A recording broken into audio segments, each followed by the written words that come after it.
Okay, అక్కడున్న యువతంతా దయచేసి barricades నుంచి ముందుకు రాకండి. ఇలాంటి పరిస్థితులు ఇలాంటి పరిస్థితుల వల్లే మీకు కూడా చెప్తున్నా, ఇలాంటి పరిస్థితుల వల్లే ప్రధానమంత్రి గారు కూడా రావడానికి ఆలోచిస్తున్నారు నేనున్న సభలకి. ఇది చప్పట్లు కొట్టేది కాదు, ఇది చప్పట్లు కొట్టేది కాదు. ఎందుకంటే ప్రధానమంత్రి గారికి ప్రపంచమంతా శత్రువులు, ఏ మూల నుంచి దాడి చేస్తారో తెలియదు. అలాంటిది స్పెషల్ ప్రొటెక్షన్ గ్రూప్ ప్రధానమంత్రి గారిది వాళ్ళు ఇచ్చే నాకు కన్సర్న్ తెలియజేస్తూ ఉంటారు. మీరు ముందుకు వచ్చేస్తారు, దాచుకొని వచ్చేస్తారు, మాకు ఇబ్బంది అయిపోతుంది, పొలిటికల్ లీడర్స్గా మీరు కొంచెం మీ వాళ్ళకి బాధ్యతగా చెప్పండి అంటారు. అందుకని నేను మిమ్మల్ని అందరూ విన్నవించుకుంటా ఉన్నాను, కొంచెం మీరు నియంత్రణ పాటించాలి. ఉత్సాహం మంచిది, కానీ మీకోసం పనిచేసే నాయకులందరికీ కూడా టార్గెటెడ్, గుర్తుపెట్టుకోండి, నాతో సహా. That's why you have to maintain certain security protocols. అది దయచేసి అర్థం చేసుకోండి. ఇందాక నేను చెప్పిన విషయానికి వస్తే, రాష్ట్రం తెలుగు వారికి ఒక ఉనికినిచ్చినవాడు పొట్టి శ్రీరాములు గారు. 56 రోజులు ఉపవాసం చేసి చనిపోతే అందరూ కూర్చోబెట్టి ఆయన్ని, చనిపోతే శవం తీయడానికి కూడా మనుషులు లేరు ఆయన పక్కన, 2-3 తప్ప. ఎంత బాధ కలిగిస్తా మాట.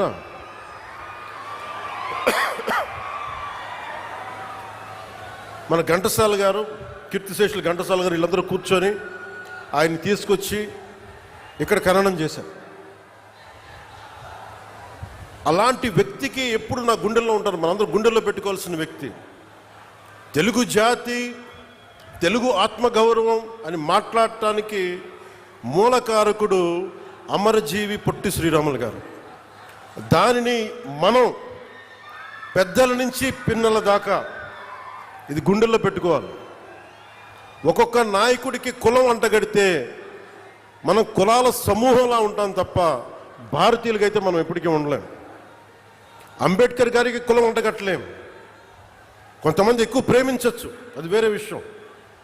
అంబేద్కర్ గారు అందరి కోసం ఆలోచించిన వ్యక్తి. మహాత్మా గాంధీ అందరి కోసం ఆలోచించిన వ్యక్తి. ఒక అమరజీవి పొట్టి శ్రీరాములు అందరి కోసం ఆలోచించిన వ్యక్తి. మనం అలా ఆ దృష్టికోణం నుంచి చూడాలి తప్ప వీళ్ళకి కులాలు ఎవరికి ఉండవు, ఎవరికి. అది మీ జనరేషన్. నేను బాధ్యత తీసుకున్నా. నాకు ఎప్పుడో చిన్నప్పుడు ఉన్న ఒక కంబాల కృష్ణమూర్తి గారు, మా నాన్నగారి స్నేహితులైన కంబాల కృష్ణమూర్తి గారు, ఆయన రాసిన పుస్తకం అమృత వాక్కుల్లో ఒక 4 లైన్లు కథ డొక్కా సీతమ్మ గారిది చదివితే, ఏ 6వ క్లాస్లోనో 7వ క్లాస్లోనో అది మనసులో ఉండిపోయి, డొక్కా సీతమ్మ మధ్యాహ్న భోజన పథకం పెడతాం అని ఒక మాట మేము కూటమి సమయంలో అంటే, అది ఆల్రెడీ మనకి తెలుగుదేశం చంద్రబాబు గారు దానికి మేము ఆల్రెడీ పేరు పెట్టాం కాబట్టి మరి దేనికి పెడదామంటే, మధ్యాహ్నం చిన్నపిల్లలకి గుర్తుండిపోయేలా పిల్లలకి మధ్యాహ్న భోజన పథకం, ఉచిత మధ్యాహ్న భోజన పథకం కింద డొక్కా సీతమ్మ పేరు పెడితే నాకు చాలా చాలా ఆనందం కలిగింది. ఆవిడ కులం చూడలేదు. ఎవరికి ఆకలితో అమ్మ నాకు అన్నం పెట్టు అంటే డొక్కా సీతమ్మ అంటే వచ్చి అన్నం పెట్టేది. అంటే ఈ స్ఫూర్తిని వచ్చే తరాలకి మనం ఒకసారి గుర్తు చేసుకోవాల్సిన అవసరం చాలా చాలా ఉంది. అందుకని ఆయన గౌరవార్థం అమరజీవి ఈ జలధార కార్యక్రమానికి ఎవరి పేరు పెట్టాలి, ఏం పేరు పెట్టాలి చాలాసార్లు ఆలోచించిన తర్వాత ఆ మహానుభావుడికి మించిన పేరు ఏది రాలేదు. మనస్ఫూర్తిగా వారికి శతకోటి నమస్కారాలు, శతకోటి దండాలు తెలియజేస్తాం. ఆ మహానుభావుడు చనిపోయాను, పంచభూతాల్లో కలిసిపోయారు, కానీ ఆయన ఆత్మ శక్తి ఇక్కడే తిరుగుతూ ఉంటుంది. ఎందుకంటే మనం మంచి వాళ్ళని పెంపొందించుకుంటే తప్ప సమాజానికి మంచి చేయలేం. మీరు ఎవరిని ఆరాధిస్తారో మీరు వాళ్ళలా తయారవుతారు. నేను పొట్టి శ్రీరాములను ఆరాధించాను, ఒక బూర్గుల రామకృష్ణారావును ఆరాధించాను, ఒక చంద్రశేఖర్ ఆజాద్ని ఆరాధించాను. నేను క్రిమినల్స్ని ఆరాధించలా, దోపిడీ చేసేవాళ్ళని, దగా చేసేవాళ్ళని నేను ఆరాధించలా, హక్కుల కోసం పోరాడే వాళ్ళని ఆరాధించాను. దానివల్లే నేను తగ్గి 10 సంవత్సరాలు పార్టీ పెట్టి నేను తగ్గి, సీట్ల విషయంలో తగ్గి, అందరి చేత తిట్లు తింటా, ఒకడు అమ్మేశానని ఒకడు, ఇంకా దిగజారిపోయాను ఇంకొకడు, ఎవరు మాట్లాడినా నేను తగ్గింది మీకు నేను ఈ నీటి సాక్షిగా చెప్తున్నాను, నేను తాగే నీళ్ళు సాక్షిగా చెప్తున్నాను, అమరజీవి జలధార సాక్షిగా చెప్తున్నాను. రాష్ట్రానికి మంచి జరగాలి, మీకు మంచి జరగాలని నాకు స్వార్థమే లేదు. నాకు జీవితకాలంలో వాటర్ బాటిల్స్ కొనుక్కొని పెట్టుకోవచ్చు. నేను ఎప్పుడు జీవితంలో కలగనలా వాటర్ బాటిల్ కొనుక్కొని నీళ్లు తాగాల్సి వస్తుంది పెరిగేటప్పుడు. దట్టు ముఖ్యంగా మరి గోదావరి జిల్లాలో గోదావరి తీర ప్రాంతం పారే కాలం ఇది, నేల ఇది. ఇక్కడ కూడా నీళ్ళ కరువు వస్తుంటే నేను ఎప్పుడు కల్లో కూడా ఎవరు ఊహించున్నాం. ఒకసారి మీ ఇంట్లో మీ పెద్దల్ని, మీ తాతల్ని, మీ అమ్మల్ని అడగండి, మీ నాన్నగారిని అడగండి, వాళ్ళు చెప్తారు ఎప్పుడు ఊహించున్నాం. 2018లో నేను భీమవరం వెళ్ళి 2000 వరుసగా తిరుగుతున్నప్పుడు భీమవరంకి వెళ్తే మన నాయకర్ గారే ఉన్నారు. వెళ్ళి ఆయన ఎక్కడో కూర్చోబెడితే నీళ్ళు ఇస్తే పసుపు పచ్చకున్నాయి బాత్రూంలో, అవి వడకట్టుకొని తాగాలంట. నా తల తిరిగిపోయింది. నాకు ఏమైపోయినాయి అంటే భూగర్భ జలాలు కలుషితం అయిపోయినాయి. ఒకవైపు నిండు నది గోదావరమ్మ పారడం ఏంటి, ఆర్థర్ కాటన్ కట్టిన బ్రిడ్జిలు ఉండి అన్నీ ఉండి ఈ ఆక్వా పొల్యూషన్కి మొత్తం భూగర్భ జలాలు కలుషితం అయిపోయినాయి అంటే నవ్వాలా ఏడవాలా నాకు అర్థం కాల. అదే మీరు చూడండి, ఈ రోజున దాదాపు 3,000 కోట్లు, 3,500 కోట్ల రూపాయలతోటి, దాదాపు 9,000 కోట్ల రూపాయలతోటి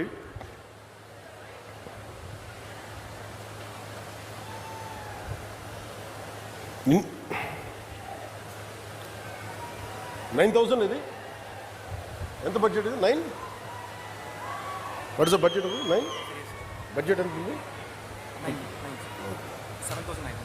7,900 తోటి మనం ఈ ప్రారంభిస్తున్నది. నిజంగా మనకి నీళ్లు కలుషితం కాకుండా ఉండుంటే ఎన్నిటికి ఉపయోగించేవాళ్ళో మీకు తెలియదు. మీ పిల్లల భవిష్యత్తుకి, మీ కాలేజీలకి, మీకు ఏదైనా స్కిల్ డెవలప్మెంట్. కానీ నీళ్లు కలుషితం అయిపోయి in the name of development, in the name of commerce ఉన్న ప్రకృతి వనరులను చంపేసుకొని మనం ఈ రోజున వీటి ఖర్చు పెడుతుంటే చాలా బరువు హృదయంతో చెప్తున్నాను, చాలా బాధేస్తుంది. నా కోసం కాదు, మనందరి కోసం. బిడ్డలకి కనీసం ఈరోజు ఢిల్లీలో చూస్తే పొల్యూషన్ వచ్చేస్తుంది. ఒకసారి ఢిల్లీ గాలి పీల్చుకుంటే 20 సిగరెట్లు తాగినంత పొల్యూషన్ మనకి గుండెల్లోకి వెళ్ళిపోద్ది, ఊపిరితిత్తుల్లోకి. నీళ్లు ఇట్లా కలుషితం అయిపోయినాయి. సో అందుకనే నేను జనసేనలో కీలకమైంది పర్యావరణాన్ని పరిరక్షించే అభివృద్ధి ప్రస్థానం ఉండాలని అందుకని ప్రతిపాదించింది నేను. ఇది మనం అర్థం చేసుకోకపోతే ఏమైపోద్దంటే పిల్లలకి మనం ఏమిస్తాం? మీరు అందరూ 1,000 కోట్లు ఇవ్వండి, ఆస్తులు ఇవ్వండి, తాగడానికి స్వచ్ఛమైన నీళ్ళు ఇవ్వలేరు, తాగడానికి స్వచ్ఛమైన గాలి అయితే ఇవ్వలేరు. అందుకని ఇది మనందరి బాధ్యత ఇదంతా. సో దాన్ని ప్రధానమంత్రి గారు ఈ రోజున మనకి ఇంత 1,000 కోట్లు వచ్చినాయి అంటే ముందుగా మనం కృతజ్ఞత చెప్పుకోవాల్సింది ఒకే ఒక వ్యక్తి, గౌరవ ప్రధాని శ్రీ నరేంద్ర మోదీ గారు. ఎక్కడో ఢిల్లీలో కూర్చొని ఆయన ఇక్కడ కూర్చొని మన గోదావరి జిల్లాలకు సంబంధించి, ఆంధ్రప్రదేశ్ నలుమూలల జిల్లాలకు సంబంధించి ఈ నీటి శుద్ధి చేసిన నీళ్ళు ఇవ్వాలన్న ఒక ఆలోచన ఈరోజు ఇంత బడ్జెట్ ఇచ్చింది. ఇది జేజీఎం, జల్ జీవన్ మిషన్. దీనికి ఇన్ని 1,000 కోట్లు ఇచ్చారు. ఎందుకు లేట్ అయింది అని మీరు మాట్లాడితే మొన్న ఈ మధ్యన ప్రతిపక్షం లేని గత కాలపు ముఖ్యమంత్రి వారి పార్టీ వాళ్ళు మాట్లాడుతూ ఉంటారు. అంటే వాళ్ళకి ఈ సందర్భంగా వాటే తెలియజేయాలనుకుంటున్నా, మీరు అధికారంలో ఉన్నప్పుడు మీ బెదిరింపులకి మేము భయపడలేం. మీరు అధికారంలో ఉన్నప్పుడు మీరు చేసే దౌర్జన్యాలకి మేము భయపడలేం. అలాగే మిమ్మల్ని తగ్గించడం కూడా నాకు ఇష్టం లేదు. కానీ మీరు బాధ్యతగా మెలగకుండా ఒక్కొక్కరిని చంపేస్తాం, మళ్ళీ మేము వస్తాం, అని మీరు పిఠాపురం లాంటి చోట కూడా మీరు చిన్నపిల్లల మధ్యలో కాస్ట్ ఫీలింగ్స్ పట్టుకొస్తే మిమ్మల్ని మీ అధోగతికి నేను ఏం మాట్లాడను, మీ దిగజారుడుతనానికి నేను ఏం మాట్లాడను. ప్రకృతిని ప్రేమించేవాడు, దైవ తల్లిదండ్రులను గౌరవించేవాడు చేసే పనులా ఇవి? పిల్లలకి కులాలను పట్టుకొస్తామా, ఆపాదిస్తామా? వేరే దారులు లేవా మీకు పాలిటిక్స్ గురించి మాట్లాడడానికి? సిగ్గుందా ఒక్కొక్కరికి అలా చేసే వాళ్ళకి? మాకు నోరు లేదనుకుంటున్నారా?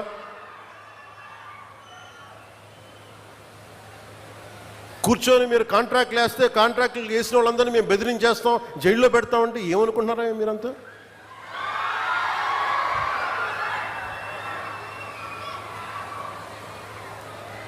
మేమేం మాటలా గుర్తుపెట్టుకోండి. అలా బెదిరించే సమూహం ఎవరైనా సరే, అలా బెదిరించే సమూహం ఎవరైనా సరే, మిగతా వారి గురించి నాకు తెలియదు. పవన్ కళ్యాణ్కి అధికారం ఉన్నా అధికారం లేకపోయినా పవన్ కళ్యాణ్ ఎప్పుడు పవన్ కళ్యాణ్ లాగే ఉంటాడు, భయపడ్డాం. చాలా ఇంట్లోంచి బయటకు వచ్చేటప్పుడు తిరిగి వెళ్తాం లేదు అని డిసైడ్ అయ్యే వస్తాం. అందువల్ల మీ ఆకు రౌడీలు కానీ, అలాగే చెప్తున్నా, ఏదైనా మాట్లాడితే అధికారులు కూడా భయపడుతున్నారు. ఎందుకు భయపడుతున్నారంటే చెవుల్లో చెప్తారు, అదే సార్ వాళ్ళ వెనక చాలామంది రౌడీలు ఉంటారండి, కిరాయి హంతకులు ఉంటారంటే, మీకు కరెక్ట్గా యోగి ఆదిత్యనాథ్ లాంటి ట్రీట్మెంట్ కనుక ఒక్కొక్కడికి ఇస్తే, ఒక్కొక్కడికి రౌడీజం అంటే కాలు కాలు కీలు కీలు తీసి మడత పెట్టి కింద కూర్చోపెడితే, అప్పుడు కరెక్ట్గా చెప్తా, కరుడు గట్టిపోయిన జీవితకాలం ఒకే మనం వాళ్ళతో ఏకీభవించవచ్చు, ఏకీభవించకపోవచ్చు. నక్సలైట్స్ తోటి, వామపక్ష తీవ్రవాదులతో మనం ఏకీభవించవచ్చు, ఏకీభవించకపోవచ్చు. అలాంటి బలమైన ఆర్గనైజేషన్నే కకావికలం అయిపోయిన పరిస్థితుల్లో ఉంటే ప్రభుత్వం తలుచుకుంటే, అలాంటిది ఇన్ని లక్షల మంది పోలీసు ఉండి, ఇన్ని వందల మంది ఐపీఎస్లు ఉండి, 1000-2000 ఉన్న డిఎస్పీలు ఉండి, అలాంటి కిరాయి గ్యాంగుల్ని మెయింటైన్ చేసే వ్యక్తుల మీద 2 రోజులు 48 గంటలు మీ చుట్టుపక్కల ఎవరున్నారు, వాడి పేరేంటి అన్ని కనుక్కొని ఒక పొలిటికల్ నిర్ణయం తీసుకుంటే ఇక మళ్ళీ ఎప్పుడు ఇలాంటి మాటలు రారు. మీకు అక్కడ దాకా తీసుకెళ్ళకండి. మీరు ఇదే చెప్తున్నాను ఇంకొకసారి, సామాజిక మాధ్యమాల్లో కానీ విదేశాల్లో కూర్చొని వాగే వాళ్ళతో సహా ఇక్కడ కూర్చొని భవిష్యత్తులో మేము వస్తాం, వచ్చి మేము ఏం చేస్తామంటే, వచ్చినప్పుడే మీరేం పీకలేదు, మరి ఏం మాట్లాడతారు? ఇప్పుడు వచ్చినప్పుడే మీరు ఏం పీకలా అంటే ఏమనుకుంటారు? మీరు కూర్చోబెట్టి మీరు బెదిరింపులు చేస్తే భయపడతాం అనుకుంటున్నారా? దానికి మేము ఒక్కడు చిన్నప్పటి నుంచి కూర్చొని అమరజీవిని గుండెల్లో పెట్టుకున్నాడంటే వాడికి ఎంత పిచ్చి ఉంటుంది? ఏ మ్యాడ్నెస్ ఉంటే ఇలా వస్తాం మేము? ఏ అండదండ లేకుండా పార్టీ పెట్టి ఇక్కడ దాకా వచ్చామంటే ఎంత కమిట్మెంట్ ఉండాలి నీకు, సమాజం మీద, దేశం మీద, రాష్ట్రం మీద, ప్రజల మీద. పద్ధతులు మార్చుకోండి. ఒక మాట అనాలంటే అలాంటి తప్పేం లేదు. డెమోక్రసీ ఇది, ప్రజాస్వామ్యం. ఖచ్చితంగా అనండి. అనటానికి కొన్ని గీతలు ఉంటాయి. గీతలను దాటి మాట్లాడితే మీ చేతికి మళ్ళీ ముద్రలు వేయడానికి ఏముంది? అలా మాట్లాడే వాళ్ళు చెప్తున్నాను ఇప్పుడే, మీ చేతి మీద గీతలు తీసేస్తాం, అంత అరగదీస్తాం, గుర్తుపెట్టుకోండి. మేమన్నా కలెక్టర్స్ ఎస్పీల మీటింగ్లో కూడా నేను ముఖ్యమంత్రి గారి సమక్షంలో తెలియజేశాను, ఈ రాష్ట్రంలో రౌడీజం, బెదిరింపులు, మన ఉత్తరాంధ్రలో కూర్చోబెట్టి కొంతమంది బెదిరించి ఒకటే చెప్పాను, రౌడీజం చేసే వాళ్ళని బెదిరించి వాళ్ళని పంపించి కదా మనం వచ్చింది. మనం అలాంటివి చేస్తే మనకి వాళ్ళకి ఏంటి తేడా? ఇది నేను చెప్పాను, నేను జనసేన మేము ప్రభుత్వంలో భాగం, అవసరమైతే చాలా ఖచ్చితంగా ప్రతి విషయాన్ని, అంశాన్ని తెలియజేస్తాం. వెరీ కన్స్ట్రక్టివ్, మేము పార్ట్ ఆఫ్ దిస్ అలయన్స్. అందుకని దీన్ని ప్రతి ఒక్కళ్ళు దృష్టిలో పెట్టుకోండి. అలాగే మీరు వైసీపీ వారికి కూడా చెప్తున్నా, నాకు మీరంటే గౌరవం. బొత్స గారు లాంటి నాయకులు ఉన్నారు, మా పార్టీలోకి సామినేని ఉదయ్ భాను గారు లాంటి నాయకులు వచ్చారు, శ్రీనివాసులు గారు లాంటి నాయకులు వచ్చారు ఒంగోలు నుంచి, బాలినేని శ్రీనివాసులు లాంటి గారు. అప్పుడు వాళ్ళు బ్యాలెన్స్డ్గా ఉన్నారు, ఇప్పుడు బ్యాలెన్స్డ్గా ఉన్నారు. కానీ మీరు కూర్చొని పాత పద్ధతిలోనే మళ్ళీ మేము ఇష్టారాజ్యాంగంగా చెడతామంటే నేను విసిగిపోయానబ్బా. ఒక జీవితం రోడ్డు మీద వెళ్తుంటే ఒక యాక్సిడెంట్ అయితే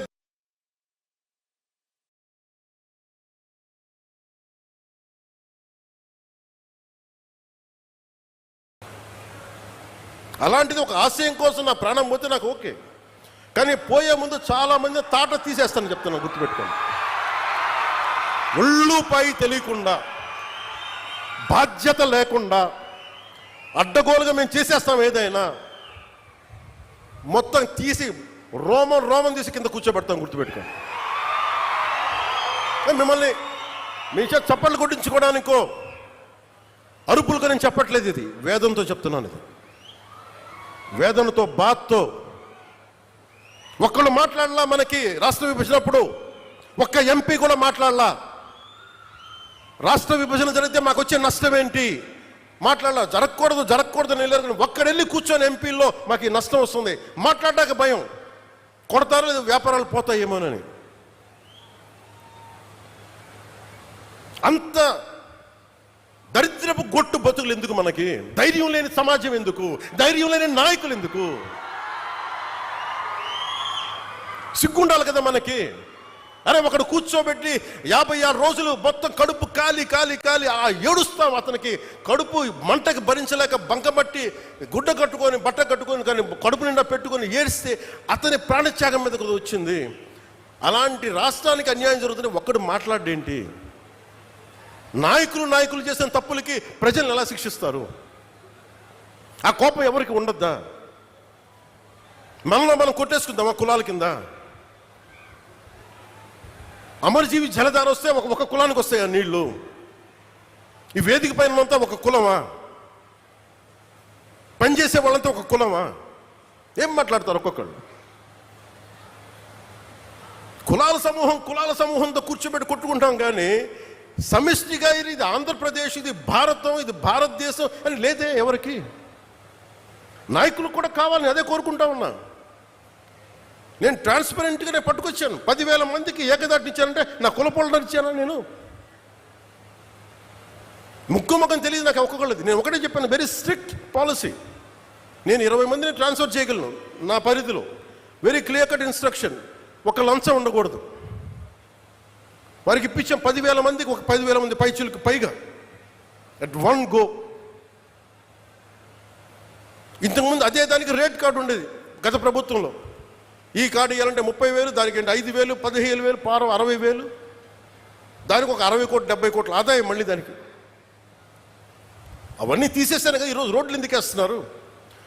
నువ్వు లంచాలు తీసుకొని అధికారుల దగ్గర రోడ్లు ఏమంటే వాళ్ళు ఎందుకు వేస్తారు? అందుకు ఫస్ట్ లంచం అనేది తీసి పక్కన పెట్టాం. మీరు జీతాలు తీసుకున్నారు, మీకు ఏదైనా కష్టం వస్తే నిలబడతాం, మీరు ప్రజల కోసం పనిచేయండి. ఈరోజు ఎందుకు 27 లోపల అవ్వాలి అధికారులకు చాలా స్పష్టంగా ఆదేశిస్తున్నాం. మేము మీకోసం కట్టుబడి ఇది 2 సంవత్సరాల్లో నీటి ప్రాజెక్ట్ పూర్తి అవ్వాలంటే పూర్తి అయ్యే తీరాలి. ఇది నేను పర్సనల్గా నేను కూర్చొని మన ఉభయ గోదావరి జిల్లాలకి మొత్తం ఆంధ్రప్రదేశ్లో ఉన్న ఈ 5 ప్రాజెక్ట్స్కి అయ్యేలాగా నేను పర్సనల్గా బాధ్యత తీసుకుంటాం.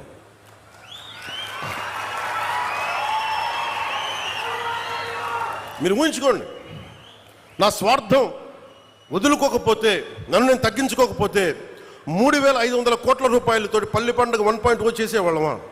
తద్వారా 4,007 కిలోమీటర్ల 4,000 కిలోమీటర్ల సిసి రోడ్లు వేయగలిగే వాళ్ళమా? నేనే కనుక నా స్వార్థం కోసం ఆలోచించి తగ్గించకుండా ఉంటే 1,00,000 ఫామ్ పాయింట్స్ కట్టేవాళ్ళమా? నేనే కనుక తగ్గకుండా ఉంటే 22,500 మినీ గోకులాలు కట్టేవాళ్ళమా? నేనే కనుక తగ్గకుండా ఉంటే 10,000 ఎకరాలు ఉద్యానవనాలు పంటలు పండేయా? నేనే కనుక తగ్గకుండా ఉంటే 7,000 కోట్లతో 8,000 కిలోమీటర్ల బీటీ మరియు సిసి రోడ్లు వస్తాయా? ఇంకొక 25,000 మినీ గోకులాలు వస్తాయా? 1,00,000 ఎకరాల ఉద్యానవన పంటలు వస్తాయా? 1,500 అభివృద్ధి పనులు మొదలుపెట్టా, విజయవంతంగా ఇది కూడా పూర్తి చేస్తామంటే నేను తగ్గి రాష్ట్రాన్ని పెంచాను, మీకు అందరినీ పెంచుతున్నాను. డోలి గ్రామాలు పట్టించుకోరు, ఎవరు పట్టించుకోరు ఆ డోలి గ్రామాలని. నేను వెళ్ళాను తాండాల్లోకి, నేను అందరికి యాక్టర్లా కనిపించవచ్చు, సినిమాలో డాన్సులు చేయొచ్చు, నా పని అది, నా వృత్తి అది. కానీ ఎందుకు చేస్తా ఉంటారే, మన మనిషి కష్టాల్లో ఉంటే ఇదే తాండాలో నేను తిరిగాను, ఇదే తాండాలు చూశాను, ఆదిలాబాద్ గోండు తాండాలు తిరిగాను. గుక్కెడు నీళ్లు కోసం ఏడుపు, నిద్ర పట్ల నాకు, వస్తామో పెడతామో తెలీదు. ఆవిడ అడిగింది నాకు నీళ్లు కావాలంటే ఆ నీళ్లు కోసం ఎంత నిద్ర పట్ల 3 గంటలకు లేచాను. పక్కనే మినరల్ వాటర్ బాటిల్ ఉంది. ఇప్పుడు టీఆర్ఎస్లో ఉన్న శ్రవణ్ ఉన్నాడు, శ్రవణ్ లేపాను. భయపడ్డాడు శ్రవణ్, ఎవరు వచ్చి ఏమైనా జరిగిందా గొడవ అని. ఏం లేదు, నాకు నిద్ర పట్టాడు శ్రవణ్, ఏం చేద్దాం వీళ్ళకి.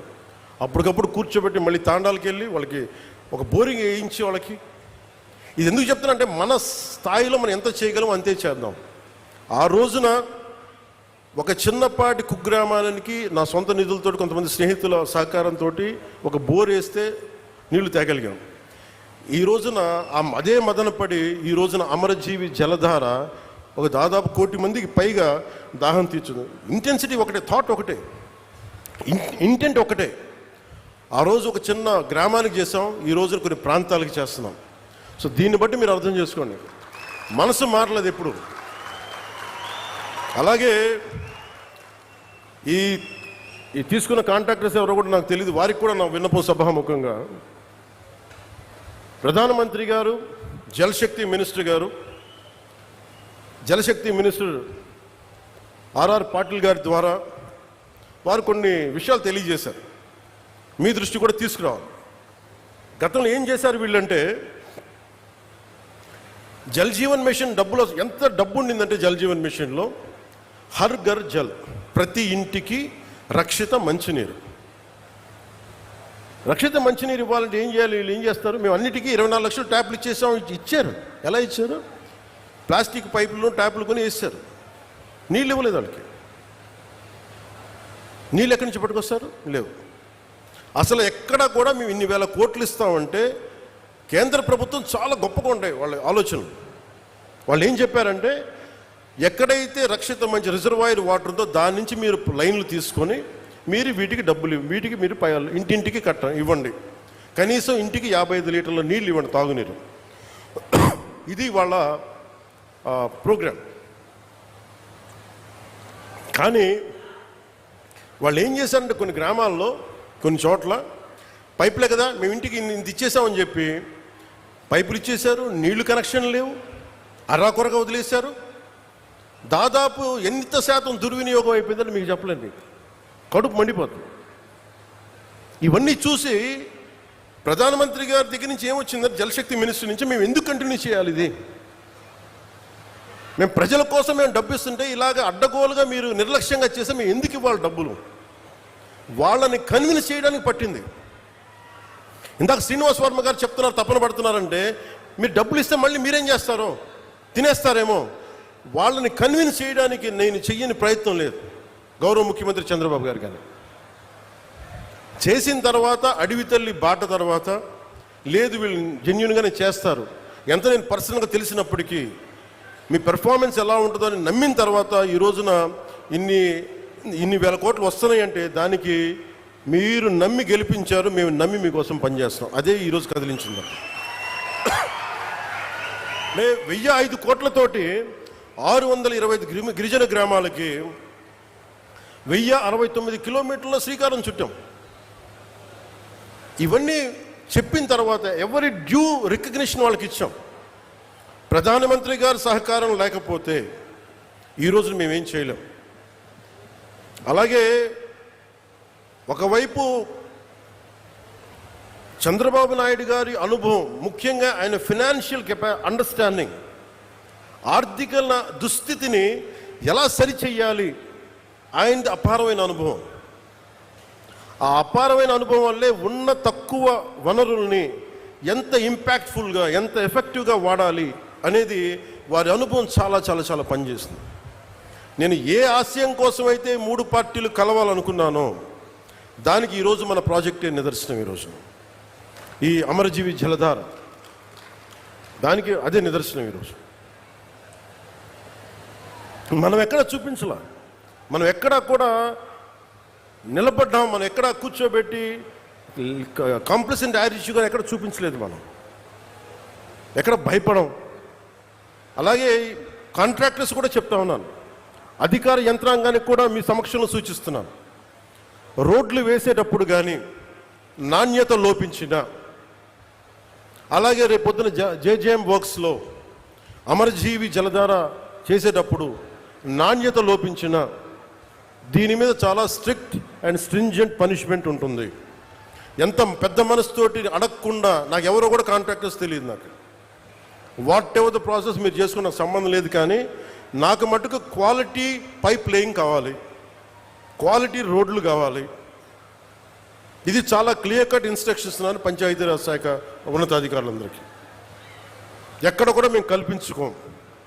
ప్రజలు ఏదైనా రోడ్లు బాగలేదని మీ దృష్టికి పట్టుకొస్తే పైపులు కానీ దయచేసి దాన్ని కరెక్ట్ చేయండి. అలాగే ఈ రోడ్లు వేసే పరిస్థితుల్లో మీరు 27కి మనం ఇవన్నీ చేస్తూ ఉన్నాం, గోల్ కోసం చేస్తున్నాం. దీంట్లో మీరు కొంత సహకారం ఇవ్వాలి. ఎందుకంటే ఈ పైపులు చాలా గ్రామాల నుంచి రావాలి కాబట్టి కొంత అసౌకర్యం ఉంటుంది. దానికి కూడా నేను అధికారులు మీకు తక్కువ అసౌకర్యం కలిగేలాగే పనులు చేయమంటాను వెంటనే. అందుకని మీరు మీ చిన్నపాటి రోడ్లు ఏదైనా ఇబ్బంది ఉంటే ఈ ఎక్స్కవేషన్ వల్ల, ఈ పైపుల కోసం భూమి తవ్వకాల వల్ల కొంచెం ఇబ్బంది ఉంటే మనస్ఫూర్తిగా, ఇది మన భవిష్యత్తు కోసం చేస్తున్న కార్యక్రమం కాబట్టి మీ అందరూ మనస్ఫూర్తిగా మమ్మల్ని సహకరించామని మనస్ఫూర్తిగా కోరుకుంటున్నాను.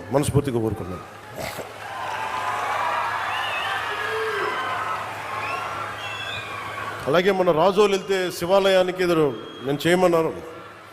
సో మన కోనసీమ కాబట్టి చెప్తా, మన పక్కనున్న కోనసీమకి చెప్తామని మళ్ళీ ఇదే సమక్షంలో ఖచ్చితంగా వారికి కోనసీమ రైతాంగానికి కూడా మేము అండగా నిన్న మీటింగ్లో పెట్టాం. అలాగే మీకు సంబంధించి ఆ శివాలయానికి కూడా నిధులు ఏర్పాటు చేస్తాం. అంటే మన మనసు ఎంత మంచిది అంటే, తెలుగు వాళ్ళ ఐక్యత, తెలుగు వాళ్ళ మనసు. నేను మొన్న కొండగట్టు ఆంజనేయ స్వామి నాకు అపారమైన నమ్మకం. తెలంగాణలో ఉన్న కరీంనగర్ కొండగట్టు ఆంజనేయ స్వామి మీద ఆయన నాకు పునర్జన్మనిచ్చిన వ్యక్తి.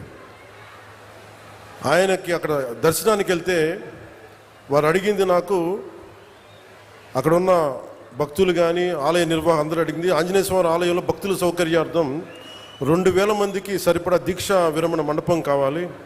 అక్కడ దీక్ష విరమించి వాళ్ళు టీటీడీకి వెళ్తారు, తిరుపతి దర్శనానికి వెళ్తారు, మీరు కొంత సహకారం ఇవ్వండి అంటే చాలా వెంటనే తీసుకున్నాను. దానికి వచ్చిన తర్వాత దాన్ని పర్స్యూ చేసిన తర్వాత ఈ రోజున గత 2 రోజుల క్రితం 96 గదుల సత్రం నిర్మాణానికి 35.19 కోట్ల 35 లక్షల వ్యయంతో టీటీడీ బోర్డు ఆమోదం తెలిపింది.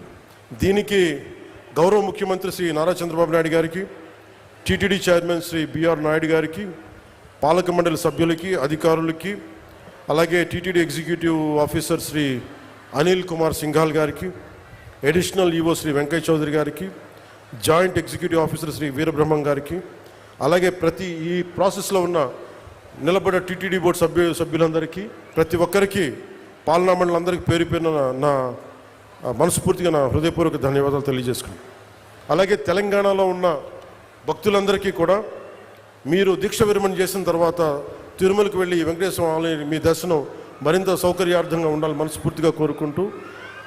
ఎందుకు అంటే ఇంకొకటి, కొంతమంది సామాజిక మాధ్యమాల్లో ఆంధ్ర డబ్బు మీకెందుకురా అని చెప్పి మాట్లాడుతూ ఉన్నారు. అది చాలా తప్పది. హైందవ ధర్మం ఎక్కడున్నా, భారతదేశం ఎక్కడున్నా అది ఆంధ్ర ఇలా ప్రాంతీయతలు పట్టుకురాకండి. హైందవ ధర్మం ఎక్కడున్నా హైందవ ధర్మాన్ని కాపాడుకుంటుంది. అందుకని దయచేసి ఈ సూడో సెక్యులరిస్ట్ యాటిట్యూడ్ తోటో ఇలాంటి వితండవాదాలతోటి మీరు ఇంకా చెడగొట్టకండి. ప్రాంతాలతోటి, ప్రాంతీయతలతోటి, కులాలతోటి, భాషలతోటి ఇంకా దేశాన్ని నాశనం చేసి కూర్చోబెట్టారు. ఇంకా చాలు ఇలాంటి పిచ్చి మాటలను, ఇలాంటి వాదనలు ఆపి కొంచెం కన్స్ట్రక్టివ్గా ఆలోచించండి దయచేసి అందరూ. అలా మీ అందరికి కూడా ప్రత్యేకించి ధన్యవాదాలు తెలుపుకుంటూ, నాకున్న కోరిక ఒకటే, నేను పదే పదే ఈ కూటమి స్థిరత్వం కోరుకుంటున్నాను. ఈ కూటమి స్థిరత్వం, నేను చాలా బలంగా ఉంటాను. పోలీసు కూడా నిన్న అధికారి సీఎం గారు కూడా చాలా సెలవు ఇచ్చారు. మీకు ప్రజలకి కష్టం కలిగితే ఏది కూడా సహించం. అలాగే మీరు కూడా ముఖ్యంగా యువతకి, నిన్న ఎస్పీ కాన్ఫరెన్స్లో లా అండ్ ఆర్డర్ టైంలో మీ గురించి ఒకటి వచ్చింది. ముఖ్యంగా బైకులు వెళ్ళే యువతకి 60% యాక్సిడెంట్స్, 100% యాక్సిడెంట్లో 60 నుంచి 70% బైక్స్ వల్లే జరుగుతున్నాయని. మీకు తల్లిదండ్రులు బైకులు ఇచ్చింది, మీరు జాగ్రత్తగా వెళ్ళాలండి. దయచేసి నేను మీ అందరికీ గెడ్డం పట్టుకొని మరీ బతులాడుతాం. దయచేసి క్షేమంగా వెళ్ళండి ఇంటికి. పోతే ప్రాణాలు తిరిగిరాం. మీరు బాగుండాలని కదా మేము చేసేది.